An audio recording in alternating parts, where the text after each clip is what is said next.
আমি এখন এমন একটা দ্বীপে আছি যেখানে শুধু সাপেদের রাজত্ব, কিন্তু আমি এর থেকেও ভয়ঙ্কর জায়গায় যাব। আমি পড়ে যাবো, আমাকে নামাও নামাও। এমন একটা রাস্তায় গাড়ি চালাবো যেখানে প্রচুর মানুষ মারা গেছে। আমি ভয়ঙ্কর শার্কদের সাথে কেজ ছাড়াই সুইমিং করবো এই কেজ থেকে, একটা আফ্রিকান সাফারির মাঝখানে যেখানে অনেক সিংহ, চিতা, হিপো এবং আরো অনেক প্রজাতি যেগুলো আমাদেরকে মেরে। আমি একটা সিংহ দেখতে পেয়েছি।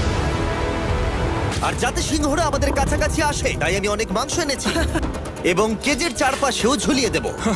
ভাই আমরা বেঁচে ফিরবো তো? কিন্তু আসলে যে কারণে এই জায়গাটা বেশি ভয়ঙ্কর সেটা হলো সূর্য ডুবে যাবার পরে আমরা দেখতে পাই না, কিন্তু ওরা দেখতে পায়। আমাদের থেকে মাত্র 20 ফুট দূরে রয়েছে ওরা। এটা বিশাল ভাই, সবকিছু রাতে বেরোয় কেন?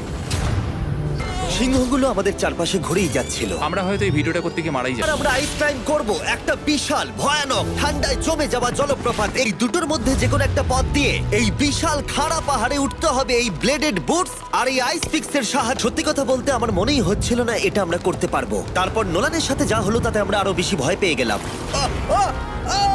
আমি পারবো না বন্ধুরা, আমি বেরিয়ে যাচ্ছি, আমি পারবো তুমি না। হাল ছাড়তে পারো না। না আমি পারবো না। আমার বিশ্বাসই হচ্ছে না নোলান এটা করবে। তোমরা এখন হাফ অব্দি এসেছো।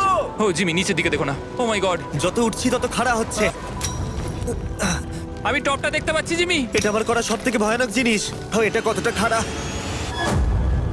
প্রায় এসেই গেছি, হাল ছাড়লে হবে না।